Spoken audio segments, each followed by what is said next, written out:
Bona tarda a tots i moltes gràcies en nom de l'Ateneu Barcelonès i de la secció de Filosofia per acompanyar-nos avui en aquesta taula, en aquesta conversa, al voltant d'un llibre tan fonamental com és aquest, d'Arquíleg a Teognis, poesia lírica grega amb traducció de Joan Ferrer Gràcia i editat a edicions de la L. Geminada. Fonamental perquè es tracta d'una poesia sense tradició, per tant, la primera poesia, la que servirà de fonament i de model a la poesia posterior. Les peces que trobareu aquí recollides tenen més de 26 segles. Haurien estat compostes entre l'època d'Homer i l'època d'Heràclit, per tant, entre la imatge que tenim del grec heroic i del que serien els gèrmens de la filosofia. Una època en què canvia molt la concepció que l'home té del seu cos i del seu propi esperit. Una època en què es diu comença a despuntar la individualitat.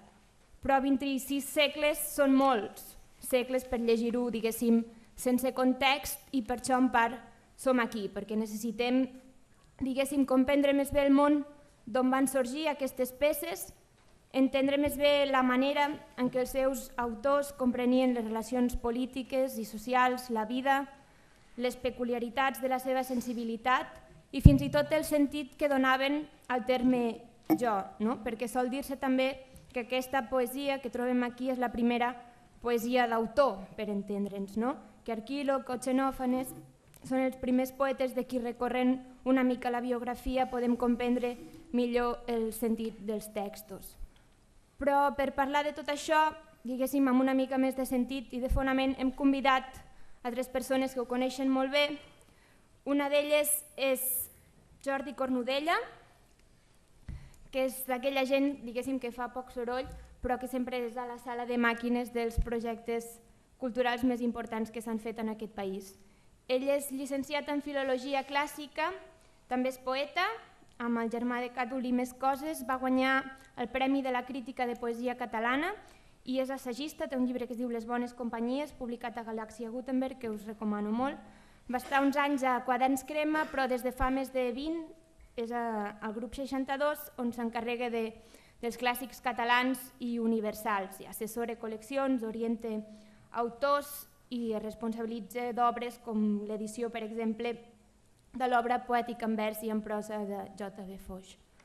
L'Oriol Ponsatí Morlà, a l'esquerra de tot, és doctor en filosofia, té una tesi sobre la conversió d'Agustí d'Hipona, és professor de filosofia a la Universitat de Girona, és autor d'una novel·la amb què va guanyar el Premi Just Casero, que es diu Totes les estacions de França, precisament publicada a 62, i és l'editor d'edicions de la L. Geminada, la casa on es publica aquest llibre que comentem avui i on trobareu traduccions seves, estudis seus, introduccions.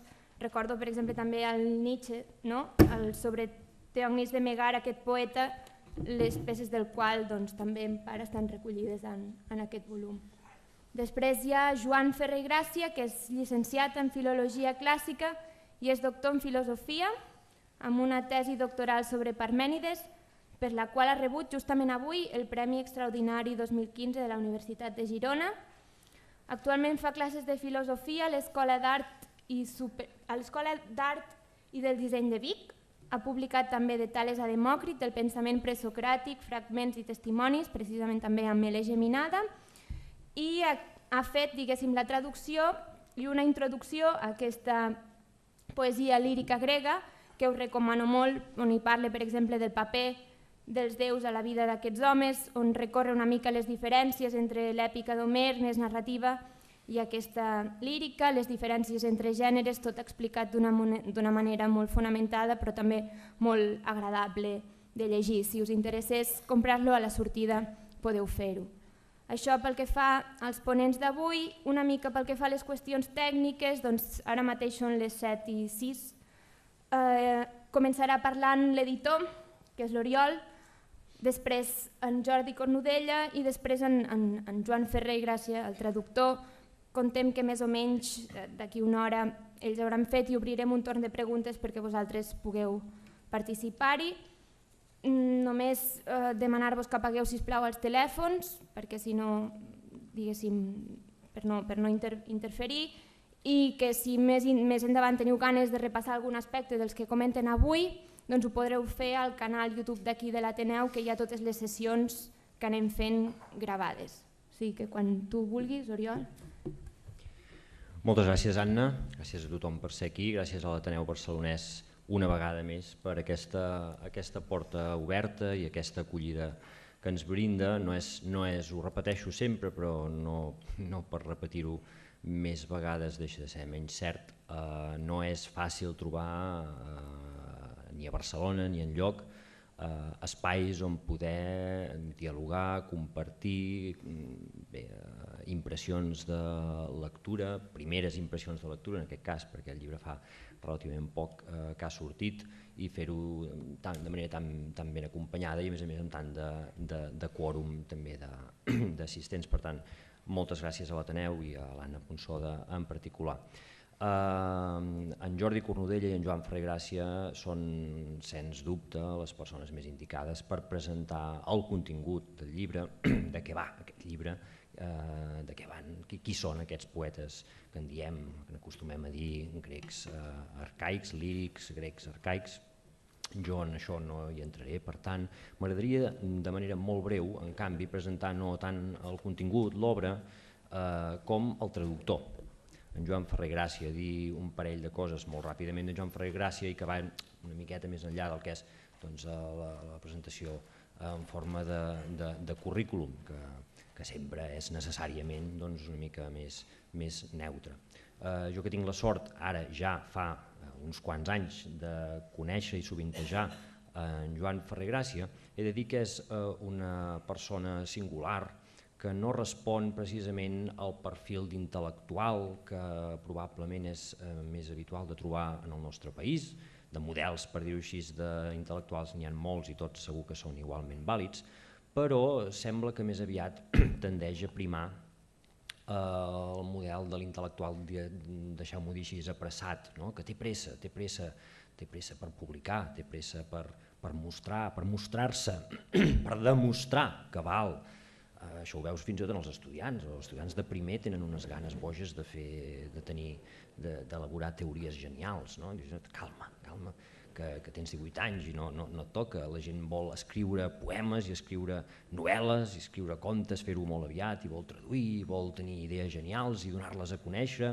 I en Joan Ferrer Gràcia és una persona que pràcticament diria que fins l'any 2011, ara n'han passat 5, però us podeu imaginar que l'any 2011 era una mica més jovenet que ara, però tampoc era ben bé de la primera volada, doncs fins al 2011, que vam donar a conèixer un volum impressionant, impactant, fins i tot físicament, de 900 i escaig pàgines, que ha esmentat l'Anna Ponsoda i titulat De Tales a Demòcrit, el pensament presocràtic. Es pot dir que fins llavors, més enllà de la família i els amics, el coneixia poca gent, era una persona que no es havia prodigat, no havia publicat, no havia traduït.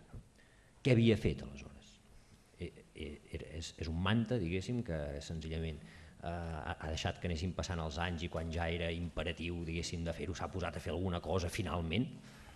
No, que ha estat fent durant tota la vida, de fet, ha sigut llegir, estudiar, reflexionar, formar-se, que vol dir aprendre llengües, unes quantes de vives i unes quantes de mortes, llicenciar-se en filologia clàssica, llicenciar-se en filosofia, doctorar-se en filosofia, amb una tesi per la qual efectivament aquest dematí ha rebut el Premi Extraordinari de Doctorat de la Universitat de Girona, perquè és una tesi espectacular sobre el poema de Parmènides, i després de fer tot aquest procés, un dia va dir: bé, potser alguna de les coses que he après després de tants anys val la pena que la doni a conèixer. I va aparèixer aquest pensament presocràtic, que tot i ser una òpera prima, a tots els efectes, perquè era la seva primera obra publicada, no era en cap cas una obra, diguem-ho així, immadura, sinó que tot el contrari, era el fruit d'una vida d'estudi i d'aprenentatge. Això era el 2011 i 5 anys justos més tard, el 2016, tenim l'immens goig de poder trobar-nos aquí per donar a conèixer una seva nova versió, una seva nova traducció, en aquest cas no de textos tan netament filosòfics, sinó de textos més aviat lírics, tot i que la frontera, evidentment, en aquesta època entre filosofia i literatura o poesia i filosofia és certament difusa.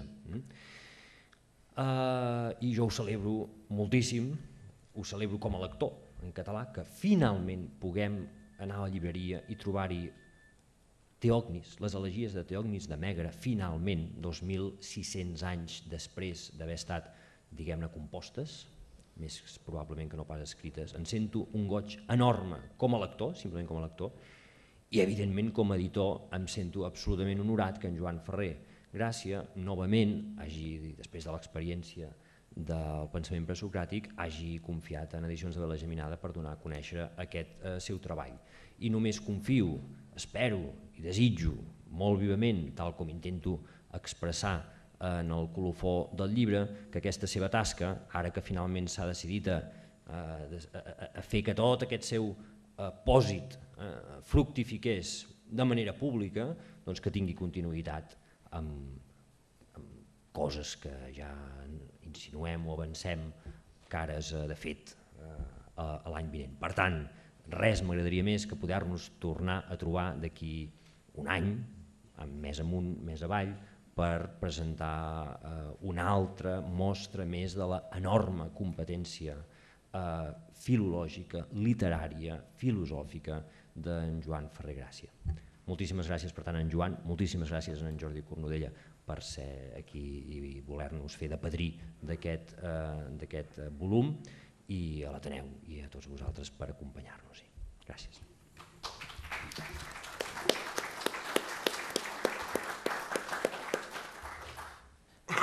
Bé, moltes gràcies per les mateixes raons que acaba de dir ara mateix l'Oriol, afegint-li l'agraïment amb ell per haver-me convidat a participar en aquesta festa, en aquesta celebració, perquè en el fons es tracta, em sembla molt clarament d'això, d'una celebració que arriba amb molts anys de retard, no és pas culpa d'en Joan Ferrer ni de l'Oriol Ponsatí Morlà, sinó que és culpa de les circumstàncies del que no han fet els que ens han precedit, diguem. En una literatura més o menys normal, que no hagués passat pels tràngols que ha hagut de passar la literatura catalana en el curs de la seva història, un llibre com aquest hauria sortit fa molts anys.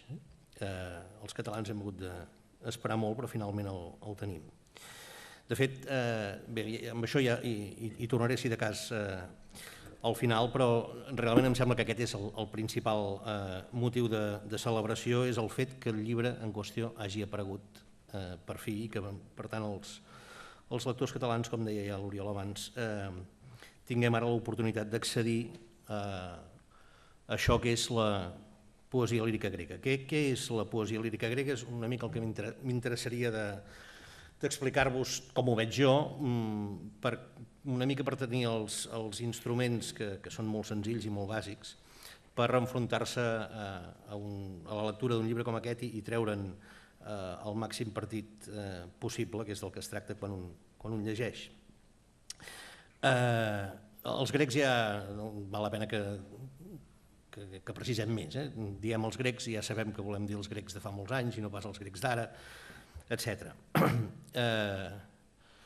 Els grecs, el món de la Grècia clàssica i el món arcaic que la precedeix, si fem la llista de les coses que han aportat el cabal de coneixements i de fet activitats bàsicament de l'esperit però també del cos humanes, la llista seria inacabable, des de la filosofia, la política, la gimnàstica, el que vulgueu, 50.000 coses. Se'ls va ocórrer pràcticament tot i una de les coses que se'ls van ocórrer, que no vol pas dir que se'ls ocorreix només amb ells, però se'ls va ocórrer formular-ho o començar-ho a practicar d'una manera que encara en vivim, és la literatura. En aquesta empenta dels grecs a la literatura i té un paper molt important, un altre acudit que van tenir ells, com sempre, aprofitant coses que venien d'aquí i d'allà, que és la invenció de l'alfabet. Per primera vegada a la història de la humanitat, un poble que tenia una cultura com la tenen tots, molt formalitzada també en els usos de la llengua, va disposar d'un instrument que permetia no solament xifrar idees o dates o tenir registres comercials o fer inscripcions que diguessin que el rei ha guanyat una batalla, sinó reproduir tots i cadascun dels sons de la llengua tal com està articulat, tal com s'articula en el discurs oral. De manera que és per primera vegada a la història de la humanitat hi ha una literatura que neix, que en un moment determinat, poc després del seu, o bastant, és igual, els anys que sigui, els segles que sigui després del seu naixement, comença a tenir un instrument que li permet escriure exactament tal com ha de sonar, diguem. Se'ls van ocórrer moltes coses als grecs, no solament la literatura, sinó també l'estudi de la literatura, la retòrica, tot el que vulgueu.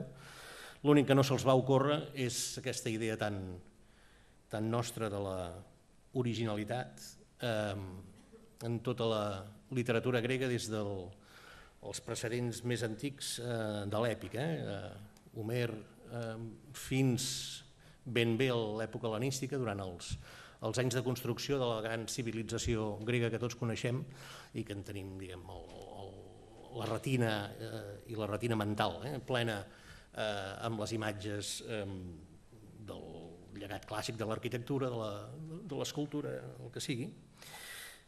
El que no se'ls va ocórrer mai és que un artista, un escultor, un pintor, el que fos, pogués inventar-se una història.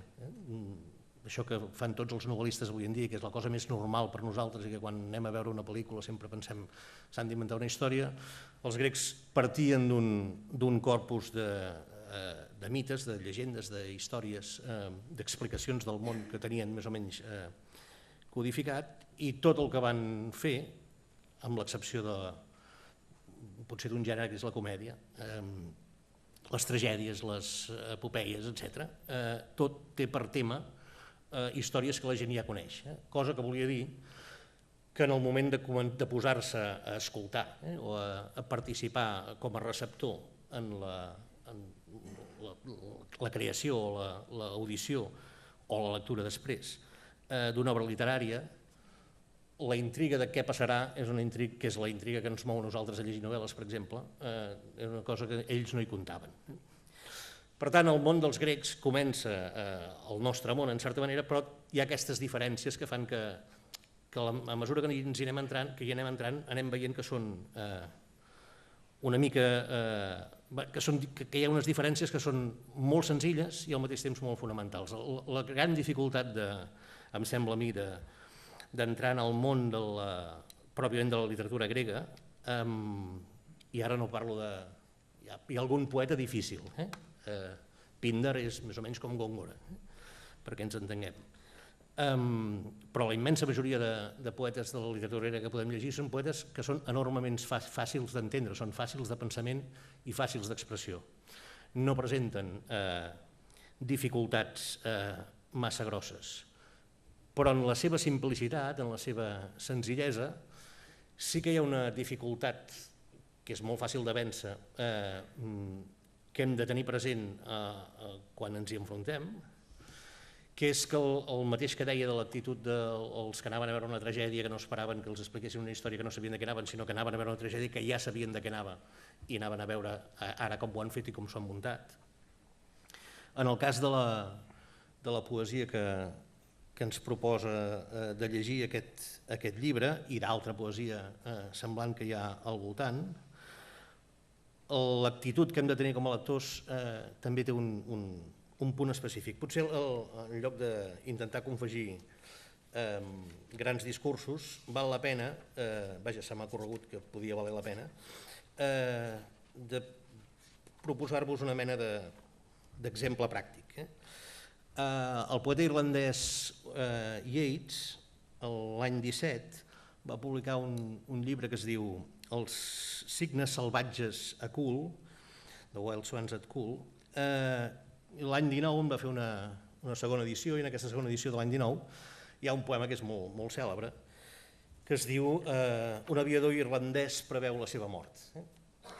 És un poema qualsevol, és un molt bon poema, però us el llegiré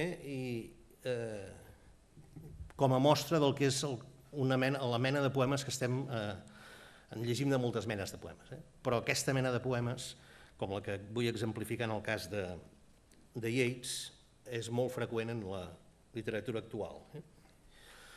Diu, un aviador irlandès preveu la seva mort. Sé bé que trobaré el meu fat en algun lloc amunt enmig dels núvols. Aquells contra qui lluito no els odio. Aquells a qui defenso no els estimo. Kiltartan Cross és el meu poble. La meva gent, els pobres de Kiltartan. Amb cap final possible no hi perdran ni en quedaran més satisfets que abans. Cap llei ni deure no em van dur a la lluita, ni homes públics ni multituds en cridòria. Un solitari impuls de delit va dur-me aquest tumult per entre els núvols. Vaig sospesar-ho tot, ben rumiat. Els anys futurs els vaig trobar molt curts d'alè i curts d'alè igualment els anys passats en comparació amb aquesta vida, aquesta mort. Bé, aquest és un poema, ja s'entén, que és un poema que neix... És un poema que és impossible abans de la Primera Guerra Mundial, evidentment, no hi havia aviació de guerra, i és un poema que el que ens convida a fer com a operació imaginativa per entendre'l, per entrar-hi, és imaginar-nos aquest aviador irlandès, de família humil, de poblet, tal, no sé què, que fa d'aviador i fa de guerrer, que no ha anat a la guerra per cap mena de convicció especial, i ha anat perquè li tocava, i un cop és allí entre els núvols pensa que ja li està bé morir-se en qualsevol acció de guerra que li toqui de fer, perquè s'hi troba pel solitari impuls de delit simplement de volar i de ser allí, que això el compensa d'una vida buida.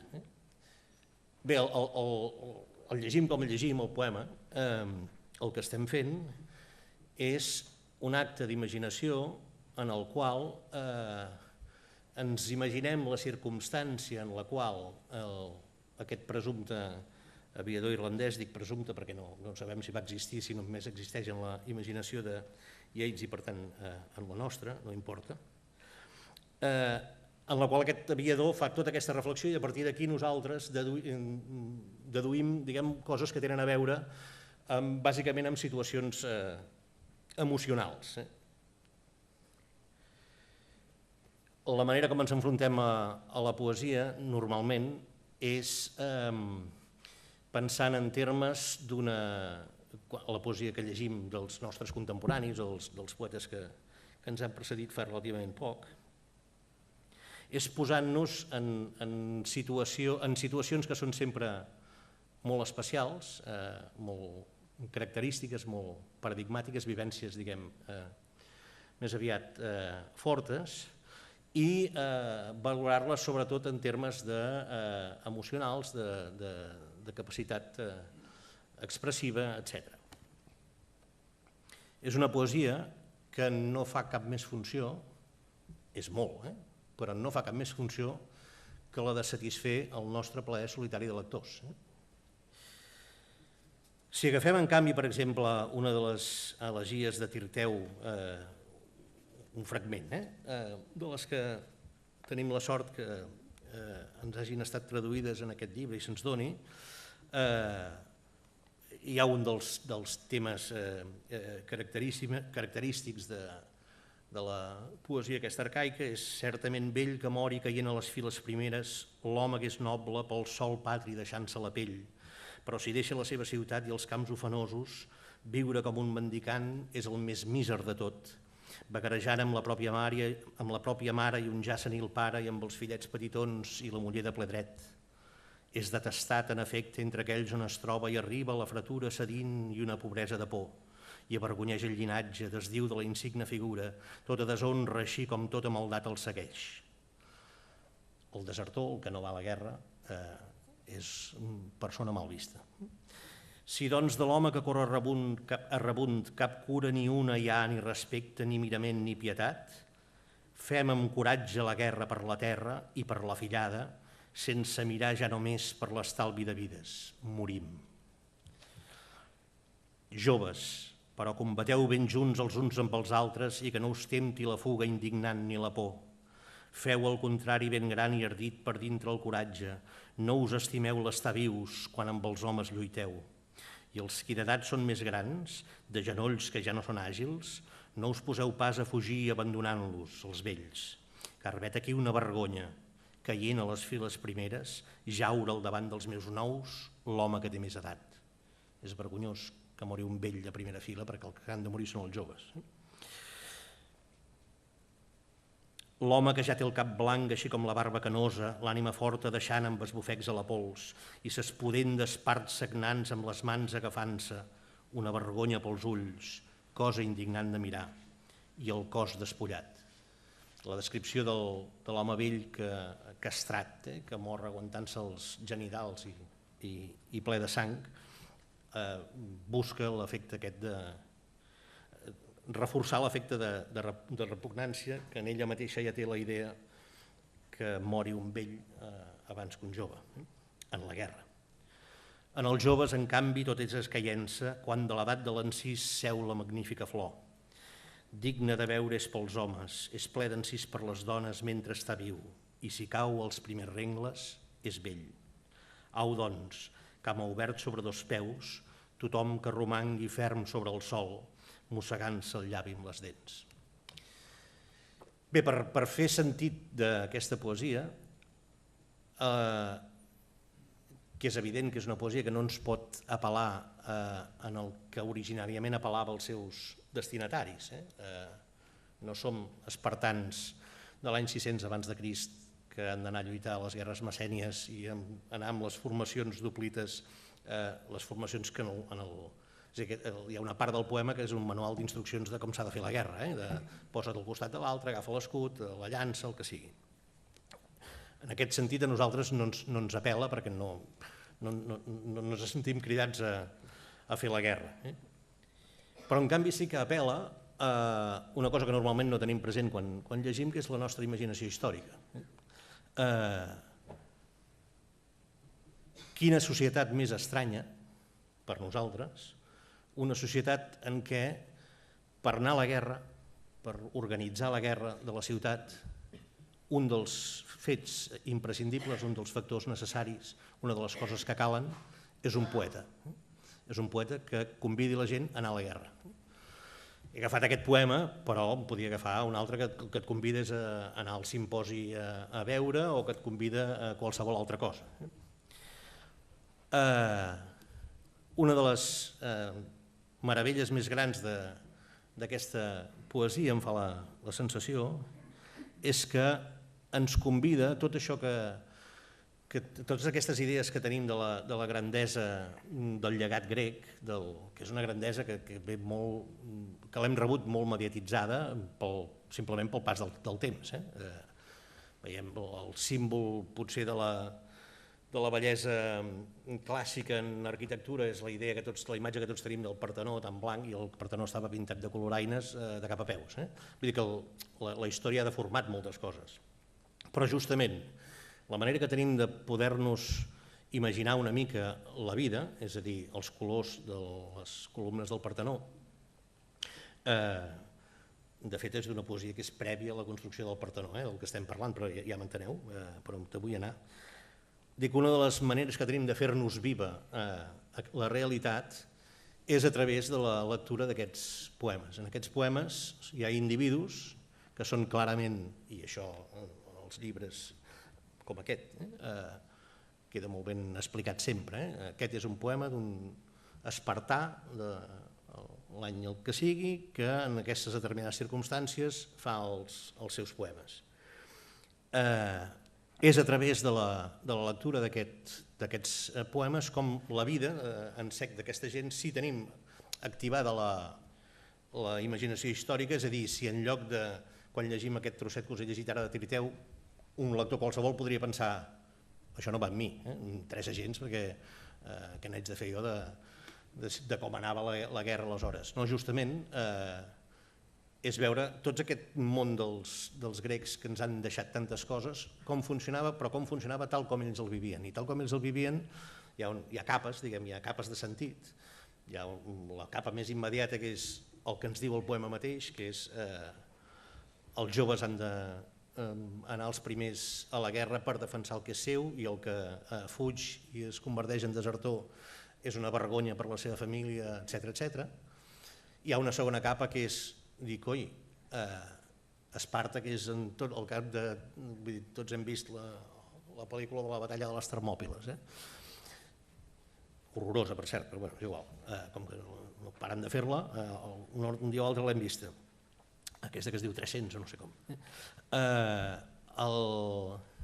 Aquests espartans que eren tan durs, tan severs, tan rígids, tot el que ens ha llegat la tradició, resulta que per anar a la guerra, en lloc d'un tio que toqués la trompeta, cridaven un poeta que els digués uns versos. El més sorprenent del conjunt d'aquesta poesia, quan ens l'arribem a imaginar, és justament això, que la poesia hi tenia una funció que és completament diferent de la funció que fa per nosaltres. Per nosaltres la poesia té una funció d'elit intel·lectual privat, una mica com el solitari impuls de delit de l'aviador irlandès de Yeats, i en canvi la poesia grega està prenyada d'instint col·lectiu. És tot ella, de cap a peus, aquesta poesia cívica. És poesia que l'únic sentit que té, pel que neix, és per la vida de societat, per la vida de comunitat. Una vida de comunitat que pot ser, com en aquest cas de les elegies de Tirteu, una comunitat més o menys àmplia, que afecta una polis sencera, i de vegades és una poesia que és clarament poesia intimista, però intimista no vol dir d'un individu sol parlant amb si mateix i prou, que és la immensa majoria de la poesia moderna. És a dir, si ens imaginem aquest aviador irlandès de Yeats, és el que s'està dient, s'ho està dient ell a si mateix, tot sol entre els núvols. No hi ha ningú a qui s'estigui adreçant. La poesia grega, quan la llegim, sempre ens convida a imaginar una situació humana en la qual hi ha un públic que és present, que és immediatament allí. Pot ser una reunió petita de 4 amics o 12, els que siguin, els que ens vulguem imaginar, al voltant d'una taula, o estirats amb lliteres bevent, o altres vegades és d'un individu que s'adreça a un altre, moltes vegades, per exemple, en el cas de la col·lecció de Teognis de Mègara, que s'hi referia abans l'Anna, que és la llarga col·lecció d'elegies que tanca el llibre. La immensa majoria de casos és un adult adreçant-se a un nano jove, que és una altra de les situacions arquetípiques de la societat grega, que són estranyes als nostres hàbits, però que per poc que hi haguem entrat una mica tots hem vist. Vull dir que és impossible llegir Plató i no veure com estava feta aquella societat. És a dir, que la relació d'educació, d'educació emotiva, sentimental i intel·lectual, tenia un dels factors essencials en la relació entre un adult i un adolescent. Bé, aquesta mena de coses són les que impregnen del tot aquesta poesia i la fan viva tan aviat com despertem aquests ulls de la imaginació, tan aviat com l'únic requeriment que ens demana no és que siguem savis amb no sé quantes coses o que siguem capaços de desxifrar missatges encriptats pel poeta, sinó que siguem capaços de posar-nos en aquella situació. I això ens enriqueix, em sembla, la imaginació d'una manera com només ho fa, em sembla, aquesta poesia. Bé, deia que els grecs es van inventar moltes coses, i entre elles la literatura i també l'estudi de la literatura. L'estudi de la literatura en bona part és això que coneixem com a retòrica. De fet, totes les paraules aquestes ja venen del grec. La retòrica, que és probablement és la disciplina que té més transcendència en la història de l'art, almenys occidental, perquè és l'eix vertebrador de totes les disciplines artístiques, no solament literàries, sinó també pictòriques i musicals, almenys des de l'antiguitat fins al segle XVIII, hi ha el parèntesi de la Revolució Romàntica que intento abolir una mica, però després encara, a mi em sembla que és la disciplina fonamental per explicar el funcionament de l'art. Bé, és igual, s'ho van inventar els grecs. Una parauleta grega que es fa servir en retòrica és una paraula que és sinècdoca. Sinècdoque és allò que s'agafa triat d'aquí i d'allà i es posa junt. Les sinècdoques, n'hi ha dues que són molt habituals, que és la de la part pel tot i la del tot per la part. Que això en termes de manual de retòrica s'acostuma a dir en llatí la pars pro totum i el totum pro parte. I a mi em fa la sensació que en aquest llibre hi ha una doble sinècdoca, una de la part pel tot i una del tot per la part. La de la part pel tot és que parlem de poesia lírica grega, i ja entenem que vol dir poesia lírica grega arcaica i preclàssica, però en realitat d'aquesta poesia lírica grega ens en fem una idea de conjunt a partir d'una cosa que són només retallons, trossets, que s'han conservat.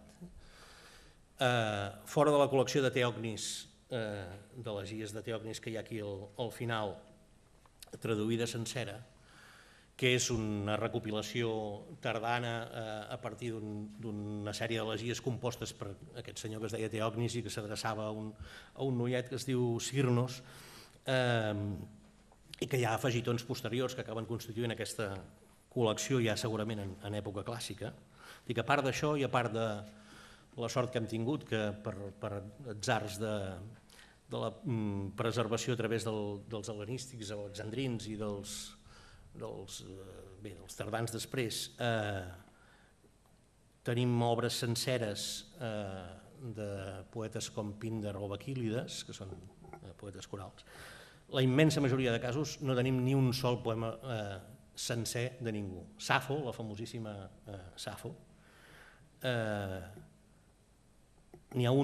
se'n conserva un poema que sembla sencer i que és segur que li falta com a mínim una ratlla. I de poemes que sí, moltes vegades ni tan sols tenim la certesa de si aquell poema que se'ns ha conservat és sencer o és fragmentari. Perquè les vies de conservació de la poesia grega són bàsicament dues. Una és quan un autor posterior, normalment a partir del segle III abans de Crist, ha citat un trosset està parlant de mètrica i diu els versos amb aquest esquema mètric els feia servir molt aquell poeta com per exemple en aquests 4 versos, pum, i cita 4 versos. Si tenim una còpia d'aquest llibre d'aquest escriptor tractadista de mètrica tardà, tenim aquell fragment, però tenim aquell trosset que ens ha posat com a exemple i que ens l'ha posat a més com a exemple de mètrica, que és el que li interessava a ell i que potser no té res a veure amb el valor literari que poguéssim atorgar en aquell poema des d'una altra consideració qualsevol. Bé, al marge d'aquestes citacions, després hi ha les troballes, les coses que s'han conservat a través de còpies antigues de les col·leccions senceres de poesia, perquè les recopilacions que s'havien anat fent en època ja alexandrina, que s'havien conservat en papirs i que es dona la casualitat que, bé, excavant el desert un dia apareix un trosset de papir i allà hi ha uns quants versos o trossets de versos i es poden més o menys, diguem-ne, reconstruir. Bé, per tant, a través d'aquests retallons ens fem una idea del conjunt. És una mica la part pel tot. Després hi ha una altra cosa que és el tot per la part, que és que aquest llibre es diu Poesia lírica grega i això ens convida a imaginar que és un llibre que abasta el conjunt de la poesia lírica grega arcaica, però si tenim la precaució, que s'ha de fer sempre, de llegir el que és autènticament el títol del llibre, que on apareix no és mai a la coberta, sinó que apareix a la pàgina 5, en aquest cas em sembla, és a dir, a la portada interior del llibre, que és el que bibliològicament té valor, ja ens adverteix que de la poesia lírica grega hi ha un subtítol que diu Elegies i iambes. Abans he dit Safo, i algú podria pensar, hosti, vaig a un llibre de poesia lírica grega, això aquí hi haurà Safo. Safo no hi és, no hi és. No hi és perquè la poesia lírica grega, tal com ens ha estat transmesa des de l'antiguitat i sobretot com ha estat editada des del segle XIX pels savis que s'hi han anat dedicant, Alemanya, Itàlia, França, on sigui, inclús aquí.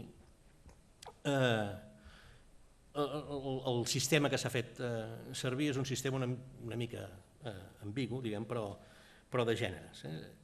Aquí molt clarament el que se'ns ofereix és una selecció molt generosa, però una selecció al capdavall, del que s'ha conservat com a poemes construïts en forma d'elegia. Elegia és una paraula una mica emprenyadora perquè en la poesia moderna una elegia, en principi, tingui la forma que tingui, tots entenem que és una cosa que hi haurà un to de lamentació o d'evocació nostàlgica, i l'elegia és un terme absolutament mètric que vol dir poemes compostos en dístic elegíac, i pot ser de qualsevol tema. El que us llegia abans de Tirteu, que no és un poema de lamentació sinó d'invitació a l'exercici de la violència, de fet, si voleu dir-ho així, és una elegia, i hi ha elegies amoroses i hi ha elegies de l'ordre que vulguem. El iamba, que és la poesia més aviat d'insult, o una poesia més lleugera, més relacionada segurament amb... Ara no val la pena d'entrar-hi, però és una poesia amb paraules més gruixudes i amb situacions més de confrontació, diguem, personal, i en canvi queden fora d'aquest llibre expressament tot el que acostumem a conèixer com la mèlica, la lírica per a una sola veu, Safo, Alceu, Anacreon, etc., i la lírica coral, Píndar o Aquílides, etc. I un altre gènere, que és l'únic gènere de tots aquests que he dit, que és un gènere que neix escrit. Els altres, tota aquesta poesia, és el poeta més antic que hi ha en aquesta antologia, ja ho diu el que fa la funció de nom d'autor en el llibre, que és Arquíloc, diu d'Arquíloc a Teognis. Arquíloc és possible, no ho sabem, però és possible que fos tècnicament un analfabet, és a dir, algú que no sabia escriure. És a dir, que era algú que tenia una capacitat de creació artística, poètica, absolutament excepcional. Des del punt de vista dels grecs mateixos, és el gran poeta que posen al costat sempre d'Homer i d'Hesíode. Homer, Hesíode, Arquíloc, és la tríada dels grans poetes de la seva tradició. I segurament tenim la sort que se'ns han conservat bastants versos d'Arquíloc, perquè com aquest senyor anava aquí i allà fent la guerra i el que sigui, feia una cançoneta que es feia més o menys cèlebre entre la gent del seu batalló, diríem ara, i algú l'acabava copiant. És a dir, que la quantitat d'atzars que han fet que ara ens puguem enfrontar a un fragment d'Arquíloc i llegir-lo és fabulós. Us he llegit abans aquest fragment de Tirteu. Acabaré només per donar una... És impossible resseguir tots i cadascun dels poetes per fer-ne una idea, però per insistir en la idea de posar-se en situació per entendre com funciona el poema. Si tenim present el poema que he llegit abans de Tirteu, l'elegia en què convida els joves de la ciutat a anar a la guerra i en formació d'hoplita i a no deixar que els vells es morin, és sobre aquesta societat que ens hem d'imaginar l'importància que tenia la guerra per ells, que hem de situar aquests 4 versos que parla d'un sai, és d'una tribu, és igual, de Tràcia, del nord del continent. Diu, deu alegrar-se un dels sais, els enemics, deu alegrar-se un dels sais de l'escut que al costat d'una tofa, arma d'arnès sense retret, vaig deixar estar, no volent. Vaig, això sí, salvar el coll. I a mi aquell escut, què m'importa? Aire, aviat em faré meu un de no pas pitjor. Bé, aquest passatge es va fer molt cèlebre a l'antiguitat perquè, en certa manera, ens convida a imaginar una personalitat forta d'un individu que es carrega, tota la tradició va a favor de has de mantenir-te en la formació i has de lluitar al costat del teu company d'armes, etc. I diu, home, estava en una situació que o llançava l'escut i em fotia a córrer o em pelaven. Em vaig fotre a córrer, me la van pelar i d'escut i en trobaré un altre. La gràcia, la riquesa, és que tenim arquíloc al costat de Tirteu. Tenim les dues cares de la moneda. És a dir, que la imatge, si entrem en el joc que ens proposa aquesta poesia, la imatge que ens fem de la societat grega és una imatge tenyida de tons personals, enriquida per varietat i diversitat i al mateix temps, des del punt de vista de les reaccions humanes més elementals, absolutament pròxima a les vivències que puguem tenir nosaltres aquests dies. Bé, em sembla que no cal que m'estengui dient per què és un motiu enorme de satisfacció i d'agraïment cap a aquests dos senyors que tinc, un a l'esquerra i l'altre a la dreta, aquí en aquesta taula, que aquest llibre hagi sortit a la llum. A la immensa majoria de cultures que ens envolten, edicions, traduccions dels elegíacs i els guiambògrafs grecs n'hi ha de fa molts anys. Aquí hem esperat fins a aquest feliç 2016, feliç almenys per l'aparició d'aquest llibre, per poder-ne tenir. No us ho perdeu, sisplau. Gràcies.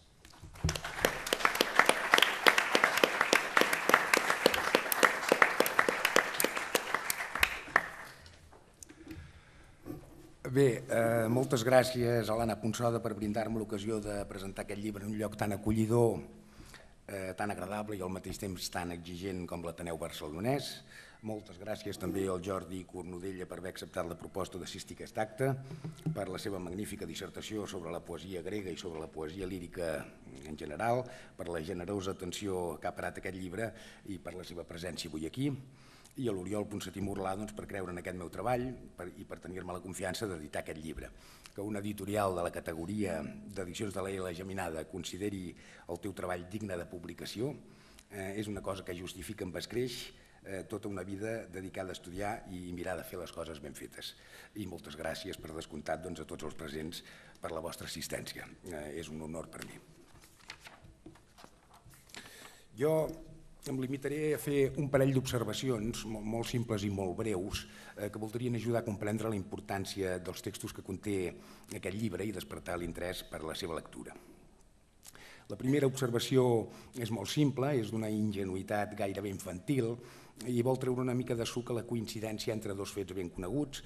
D'una banda, el fet que la poesia grega antiga és l'única poesia de tota la tradició poètica occidental que no té tradició poètica, si més no documentada, i d'altra banda el fet que la poesia grega va ser convertida des de ben aviat en clàssica, o sigui, en model a imitar. Entre moltes altres coses, això comporta que, mentre que per explicar-se el fet que tal o tal altra poesia posterior a la grega tingui les característiques que té, doncs sempre ens podem remetre a la seva dependència més o menys directa de la poesia grega, doncs en canvi per explicar-se per què la poesia grega té les característiques que té ja no tenim aquest recurs i s'han de buscar raons d'un altre tipus, raons diguem-ne intrínseques a la poesia grega mateixa i probablement el fenomen poètic mateix. Això converteix la poesia grega en una poesia especialment interessant i especialment difícil d'estudiar en comparació amb pràcticament tot altre moment de la tradició poètica occidental. Per posar un exemple ben simple, que Baudelaire, posem per cas, escrivís en estrofes, pot explicar-se com a mínim en part perquè això ja ho feia, per exemple, Petrarca, o sigui, per l'adopció respectuosa de Baudelaire d'una il·lustre tradició, i el fet que ho fes Petrarca pot explicar-se com a mínim en part pel fet que això ja ho feia, per exemple, Horaci, i el fet que ho fes Horaci pot explicar-se almenys en part perquè això ja ho feien, posem per cas, Safo, Alceu, Arquíloc, etc., els poetes lírics grecs. Ara bé, per què Safo i Alceu escrivien estrofes? Què carai és una estrofa i què té a veure amb la poesia? Resulta que un cop arribats els grecs, un es veu obligat a rumiar sobre les característiques intrínseques de la poesia, per dir-ho així, cruament considerada, i aquesta és una cosa que passa amb els fenòmens grecs en general, no només amb la poesia, i és el que converteix els grecs antics en una matèria d'estudi ineludible i fascinant. La segona observació que volia fer té a veure amb el concepte mateix de la poesia. Nosaltres, els homes moderns, per determinats efectes segurament irreversibles de la nostra tradició cultural, doncs ens és impossible entendre la poesia sense partir de la prosa. Entenem per prosa una composició verbal escrita en la qual s'ha de trobar com a mínim una estructura gramatical, vol dir un subjecte i un predicat, una concordança entre el nucli de l'un i el nucli de l'altre, etc. I a partir d'aquí entenem per poesia una composició verbal en la qual, en aquesta estructura gramatical que hi subsisteix i que hi és necessària, s'hi superposa com una espècie de guarniment no necessari una segona estructura, una estructura, diguem-ne, poètica, que consisteix en una sèrie de recursos que se solen anomenar figures poètiques o retòriques, que deia ara fa un moment en Jordi, i que es divideixen en dos grans grups, unes que juguen amb el significant o la dicció de les paraules del text, per exemple un ritme, una rima, i unes altres que juguen amb el seu significat, poso per cas metàfores, metonímies, etc. A la composició verbal bàsica s'hi poden superposar encara altres estructures que, com que no són necessàries perquè el text tingui sentit, en podem tornar a dir guarniments, com són ara una certa música, un cert cant, una certa dansa, etc. Però l'important és que la manera moderna d'entendre la poesia pressuposa el concepte de la prosa, per no dir que pressuposa des del punt de vista teòric més estricte que la poesia és reductible a pura prosa. Doncs bé, per comprendre la poesia grega fa falta desfer-se de tot aquest aparell teòric, de tots aquests esquemes, de tota aquesta, diguem-ne, superestructura conceptual, perquè resulta que la prosa, la Grècia antiga, sorprenentment per nosaltres, és un gènere literari d'aparició relativament tardana i que pressuposa una llarga i complicada i molt determinada evolució de la poesia. Simplificant moltíssim, es podria dir que la prosa resulta d'un procés de desconstrucció o descomposició de la poesia i els seus diferents gèneres, descomposició que es concreta d'una banda en el fet que el fenomen originari, diguem-ne la poesia, es va anar despullant d'elements que originàriament eren parts constitutives essencials, com per exemple la música, el cant i la dansa, i que es concreta d'altra banda en el fet que del text poètic, el text originari, en van anar desapareixent gradualment una bona part d'aquelles figures poètiques de les quals he parlat fa un moment. La poesia grega, doncs, antiga, fa necessari, no només possible, sinó necessari, assumir que la poesia és prèvia a la prosa i prèvia no només ni bàsicament des d'un punt de vista, diguem-ne, cronològic, sinó, per dir-ho així, per naturalesa, o sigui, des del punt de vista de la genealogia cultural o des del més profund punt de vista antropològic. La prosa, doncs, pressuposa la poesia i és el que resulta d'un llarg i complicat procés de descomposició d'aquesta. Doncs bé, els textos que conté el llibre que presentem avui pertanyen a una època en què la prosa no s'havia constituït encara, per dir-ho així, no existia, si més no, com a forma de discurs fonamental, tot just començava a existir aleshores i això fa aquests textos molt valuosos, molt interessants i és molt fàcil de trobar-los preciosos per mi que conafini la seva sensibilitat per tot això que acabo de dir. Amb tot això que acabo de dir té a veure el fet que jo prengués la decisió precisament de traduir aquests textos en vers i no pas en prosa. Perquè es pot arribar a entendre que els textos construïts en vers es tradueixin en prosa. Però el que ja no s'entén tant és per què aquesta decisió, segons com molt raonable i segons com una mica desconcertant, en tot cas una decisió bastant habitual, no es mantingui al revés. És a dir, per què carai els textos escrits en prosa no es tradueixen en algun tipus de vers? Què s'hi amaga aquí al darrere? Què s'amaga aquí al darrere? Que això no causi estranyesa, això de que la prosa de la poesia es tradueixi en prosa, però en canvi la prosa es tradueixi en vers, sempre m'ha fet rumiar molt. A vegades tinc la impressió, potser no prou elaborada, que això és degut al fet que la mala poesia no s'aguanta, mentre que la mala prosa sí. I que aquí al darrere, per tant, hi ha una qüestió de sensibilitat estètica. Però això no acaba de quadrar, perquè no em vull creure que de la mateixa sensibilitat estètica que percep la diferència entre la bona i la mala poesia, que aquesta mateixa sensibilitat no percebi la diferència entre la bona i la mala prosa, no m'ho crec. I alerta perquè la prosa en què es tradueixen textos poètics grecs moltes vegades és dolenta i ho és precisament perquè tradueix textos poètics. I si no, agafeu tantes i tantes traduccions en prosa. Potser es podria contraargumentar que per mitjà de la prosa es pot ser més fidel al significat del text original però em sembla que això no és així, n'hi ha prou de pensar en l'Odissea de Carles Riba i en tot cas sorprèn una mica el fet que tot de sobte es doni aquesta preeminència al significat del text.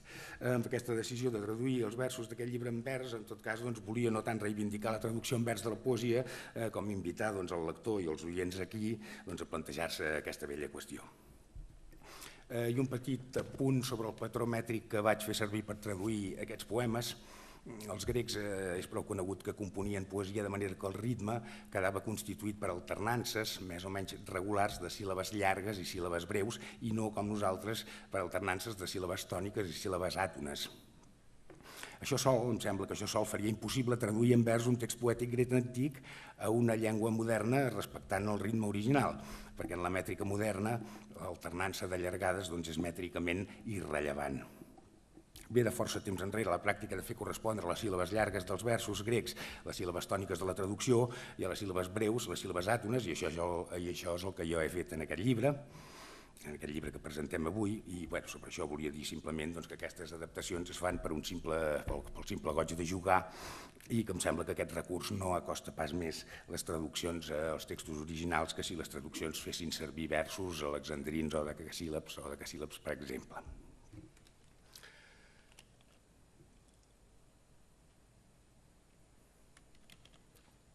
I per acabar, pel que fa als continguts d'aquesta poesia, de la lírica grega, voldria fer una consideració molt general que demanaria moltíssimes precisions, però que de totes maneres em sembla necessària i que té a veure amb l'equívoc que pot generar en un lector modern el fet que en el títol d'aquest llibre hi consti l'expressió poesia lírica.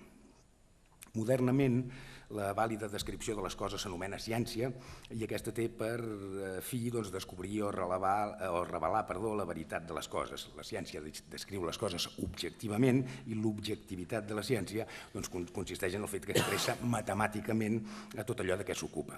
L'expressió no matemàtica de les impressions subjectives que les coses causen en nosaltres, els humans, no són ciència per definició. L'expressió d'aquestes impressions subjectives modernament s'anomena art, també per definició des de maneres de teoritzar molt corrents i acceptades.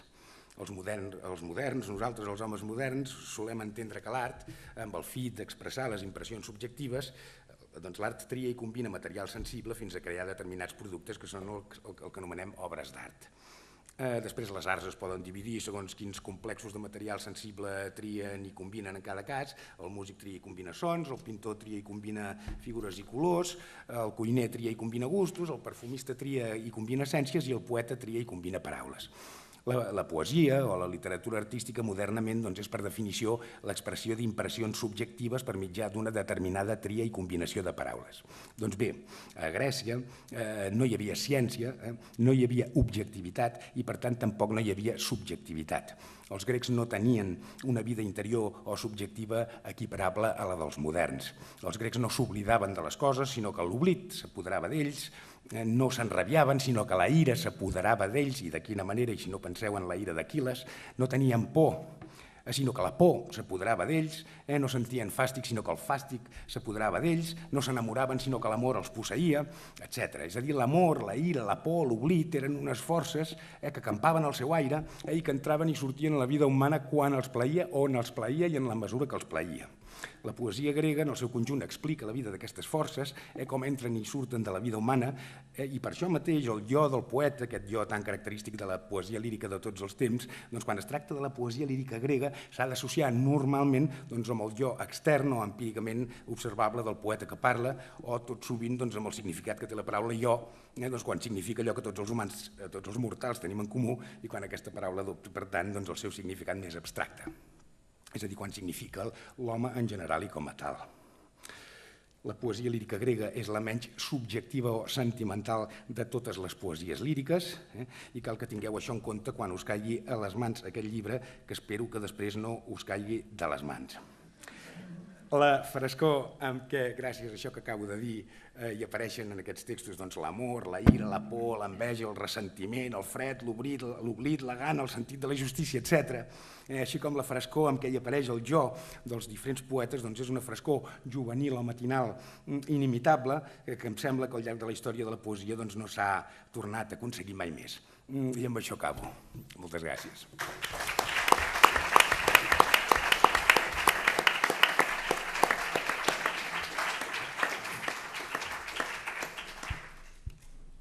Bé, si teniu dubtes o voleu fer preguntes, si m'aneu alçant una mica la mà, així calculo més o menys.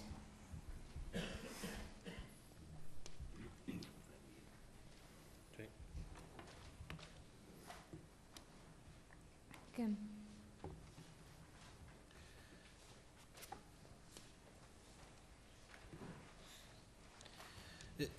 Jo puc dir una cosa que no és una pregunta? Sí, i tant. Al marge de la...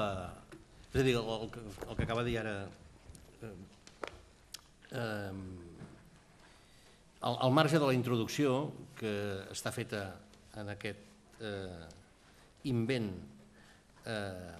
posterior a la poesia, que és la prosa, la resta del llibre, fora dels petits davantals, que és a dir, en cada secció hi ha el títol de l'autor i un petit davantal que també està en aquest invent tardà, que és la prosa. La resta està en poesia, en alfabet llatí, a la dreta, i en català, que són una mica més tardans que l'alfabet grec i la llengua grega, que són aquí a l'esquerra. Bé, el que deia en Joan és que la mètrica de la dreta reprodueix la mètrica de l'esquerra. Això, a veure, de gent que sàpiga una miqueta de grec, tampoc és que n'hi hagi tanta, però tampoc és que n'hi hagi tan poca. Una de les coses que em sembla que s'han d'agrair tant a l'autor com a l'editor és que hagin tingut l'empenta de compondre'ns el text grec al costat del text grec sense refistolaments filològics, vull dir que és el text grec perquè el puguis llegir i s'ha acabat, que és com tenim la immensa sort que no sé si en tenia ganes o no, però en Joan ha posat molt poques notes al peu. Les notes al peu són aquestes coses que serveixen per... Tu estàs llegint i hi ha un numeret penjat allà que és un ham que t'estira, et treu del text, et pesca, et porta un altre llac que normalment està baix de la pàgina i et fa canviar de sistema d'habitatge i després has de remuntar per tornar al lloc on eres i continuar llegint, que és el que volies fer.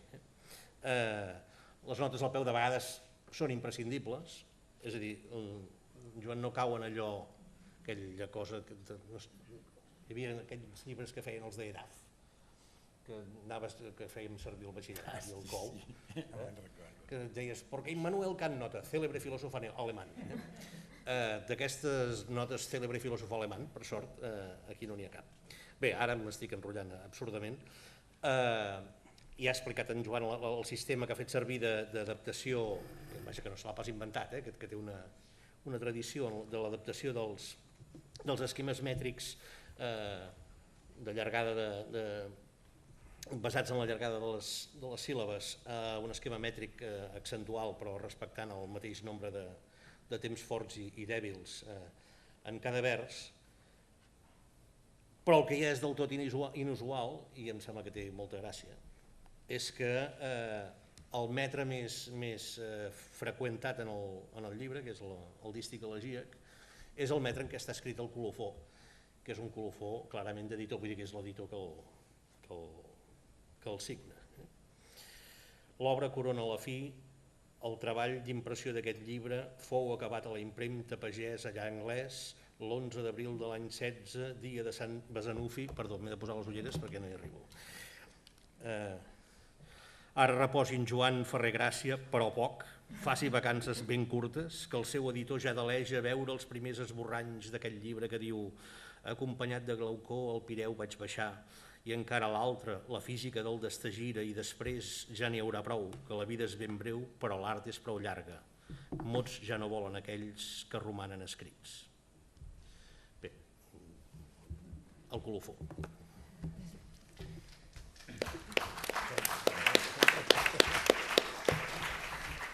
Perdona, Anna, Més qüestions? si n'hi puc afegir una... I tant. Per al·lusions del colofó no en diré res perquè ja parla per si sol i no cal, ja queda en evidència tot sol. T'estan pressionant, Joan? És una pressió aquest colofó, diguéssim. Sí. A veure, ja vam parlar-ne en el seu moment i en privat. Sí que m'agradaria dir com a editor no té deixant el colofó de banda, i en relació al títol, perquè en Joan Ferrer hi ha fet al·lusió, i el títol segurament requereix algun tipus de justificació, també en part per aquesta part pel tot que comentava en Jordi Cornudella. Reculls d'aquesta mena, d'aquest estil, que no acostumen a ser generalment exhaustius, sinó que acostumen a ser necessàriament parcials i necessàriament per una qüestió d'extensió, acostumen a portar títols com poesia lírica grega. Penso en altres llengües, evidentment, no en la catalana, perquè aquesta és la primera vegada que es fa un exercici editorial d'aquesta mena. En llengües veïnes, diguéssim, en llengües properes, doncs llibres d'aquesta mena es titulen coses com ara poesia lírica grega, com ara lírica grega arcaica, com ara poetes lírics grecs arcaics o lírics grecs arcaics, com ara elegíacs i ambògrafs en la línia del que conté la portada, com molt bé deia, que no la coberta, com molt bé deia en Jordi Cornudella, etc. És a dir, que al final aquest material que tenim reunit aquí es podia designar, titular de maneres molt diverses. El que passa és que l'editor va posar una sèrie de restriccions al traductor que eren fins a tal punt severes que en realitat acabaven, per dir-ho així, obligant-lo a titular-lo com l'ha titulat. Hi havia 3 paraules que estaven prohibides, una era l'adjectiu arcaic o arcaica, si volem, costa prou, però si volem que els lectors del segle XXI s'apropin a un volum de poesia escrita fa 26 segles i la titulem arcaica, perdem, diguem-ne, de les 235 vendes que tindrem amb aquest llibre, en perdem automàticament 15 només pel títol i no ens les podem permetre. La segona paraula que estava proscrita era elegíacs o elegíaca, en cas que hagués sigut adjectiu de poesia, per exemple, i la tercera, esperable, i em sembla que no necessita explicació ulterior, és iambògrafs. No, és a dir, assumint absolutament que hi pot haver una certa, diguem-ho així, doncs, falta de rigorositat filològica o de designació en el que és la bona tradició d'història de la literatura grega arcaica i antiga, dient-ne poesia lírica grega en comptes de elegíacs grecs, elegíacs i ambògrafs grecs arcaics, em sembla molt bé. No tinc cap mena de reparo, que deia la iaia, davant de qui sigui, de defensar que, evidentment, un volum com aquest avui s'ha de dir poesia lírica grega, evidentment, després, efectivament, en la portada d'una banda, posant elegies i iambes, i després en la introducció esplèndida, em sembla, per neta, per clara, per diàfana d'en Joan Ferrer Gràcia, aclarint perfectament que efectivament és una selecció, explicant per tant què es deixa fora, quins criteris s'han utilitzat per incloure-hi aquests fragments i no uns altres. I encara fins i tot algú podria dir sí, però és que de iambes i d'elegies n'hi falten. I efectivament, i novament, l'editor ha de fer el mea culpa, però amb les espatlles, diguéssim, ben amples, perquè posar restriccions, doncs també n'hi vaig posar. No hi vull cap fragment d'aquells tan horrorosos amb punts suspensius, on hi ha una paraula, punts suspensius, una altra mitja paraula, punts suspensius, i no s'entén absolutament res.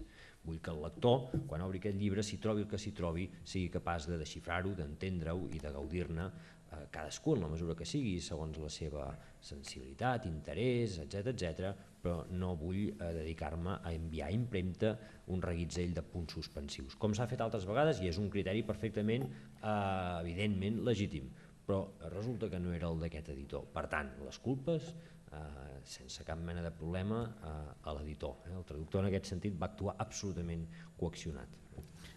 Anava a fer una pregunta i és per què no hi ha el papir de colònia d'arquílog? I ara ja l'has contestada. No, volia dir encara una altra cosa, que és que abans pensava dir-ho quan he llegit el colofó, però se m'ha anat alçant al cel.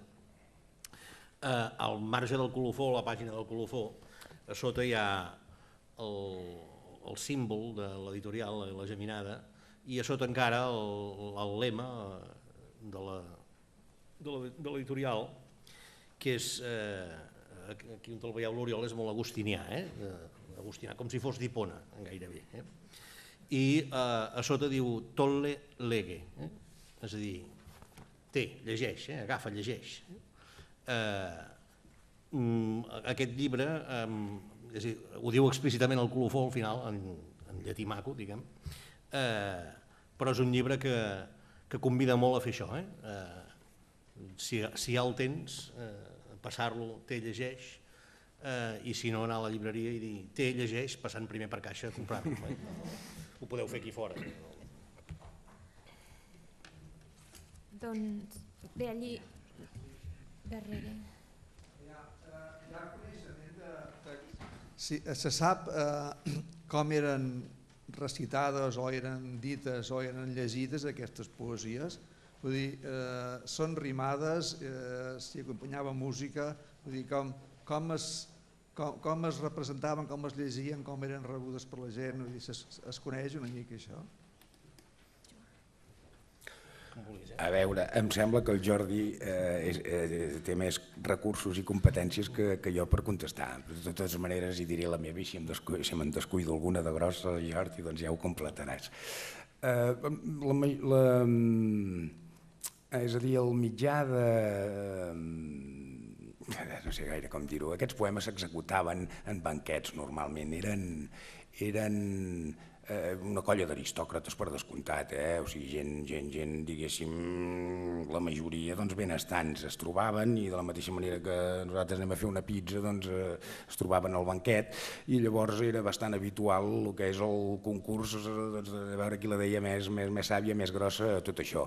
Per les imatges de la ceràmica grega, així com per algunes referències dels textos, doncs concretament aquests textos segurament eren acompanyats d'una mena de flauta doble, l'aulós que en deien, i no en canvi amb instrument de corda o no en canvi amb lira. Precisament per això parlàvem ara que hi ha molta poesia lírica que sí que s'acompanyava de lírica, però com que aquí només hem agafat les ies i iambes, doncs per això mateix aquests autors tipus Safo, el Seu, etc., doncs queden descartats. O sigui, en resum, segurament van ser escrits després, segurament va ser escrits després de ser executats oralment, i segurament la situació de la performance, l'execució, doncs era, ja dic, la trobada privada, això normalment. I segur que en Jordi sabrà afegir-hi més coses. Sí, però és simplement que la idea que ens en fem, perquè és idees que ens en fem, i segur, a més, que la pràctica no era inequívocament unívoca, és a dir, que podien fer coses diferents en situacions diferents, però normalment les elegies s'entén que eren rapsodiades, salmodiades, és a dir, no cantades pròpiament, com amb una mena de cantarella, i amb l'acompanyament aquest del diaulos o l'aulos, que aquí a l'il·lustració de la coberta hi ha un nano que està tocant. La convenció és traduir-ho per flauta, però si ens hem d'imaginar el so, em temo que ens hauríem d'imaginar més aviat una gralla. Vull dir que és, o si volem ser una mica més refinats, un oboè. Vull dir que era un instrument de canya i no pas una flauta de bec. En canvi, la poesia lírica aquesta de Safo i el Seu, que és més la que s'acompanyava probablement de l'ira, aquesta segurament era tot ella poesia cantada. Aquest és un dels problemes que tenim, i vaja, que hi ha encara una altra cosa, els poemes de Píndar, o d'Alcman, o de qui sigui, de l'Aquiles, la poesia coral era per ser cantada en un escenari per un cor acompanyat de músics, i els que cantaven, a més, dansaven. Per tant, era una mena de gran espectacle. I en aquest cas, segurament, l'acompanyament era tant de flauta com d'instruments de corda, que podia ser la lira o la cítara o una cosa semblant. No tenim ni la més repunyetera idea de com sonava ni el recitat ni el cantat, no sabem res d'aquesta música. I de fet, el que és una mica, això també apel·la a la nostra imaginació històrica. És com si no sé, ens trobéssim d'aquí no sé quants anys que d'un cantant, Francesc Pi de la Serra, o del Raimon, o de qui sigui, només en tenim la lletra de les cançons, però de la música no en sabem res. Les lletres per nosaltres són interessantíssimes i apassionants, els poemes són molt corprenedors de vegades, però l'efecte que feien sobre els seus oients és, de fet, gairebé inimaginable perquè hi ha una part molt grossa que ens la perdem. Però al mateix temps, això sembla que vagi en detriment de la possibilitat de disfrutar d'això. I em sembla que no. La bona manera d'aprendre-ho, una vegada hi havia un pintor de l'escola de Ceret, un cubista, que es deia Quisling, un pintor menor, que no sé on això ho citava Riba. Riba va ser el primer que va parlar d'un d'aquests lírics, Arquíloc, el primer d'aquests, en una conferència aquí a Catalunya, al Conferència Club als anys 30. I en aquesta conferència es conserven els apunts que havia pres per donar la conferència, no la conferència redactada, i hi ha un lloc que diu allò de Quisling, la frase de Quisling, que és el que deia aquest pintor és: voldria que dels meus quadres, d'aquí uns segles, si s'han de perdre, se'n conservés 1 centímetre quadrat del fons i que fes als espectadors el mateix efecte que pot fer-nos un vers de Safo. És una mica això, de fet, ja només el sol fet que aquests poemes hagin travessat 2.600 anys per arribar fins a casa en Joan, que els traduïa i els portava a casa de l'Oriol, i l'Oriol ens els feia en forma de llibre. Tenien moltes ganes de viatjar, aquests poemes.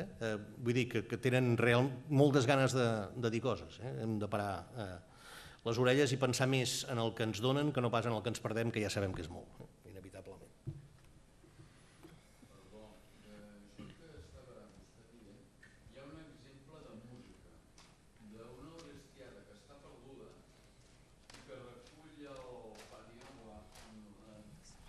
Amb la música de la grega antiga, és un disc que... Sí.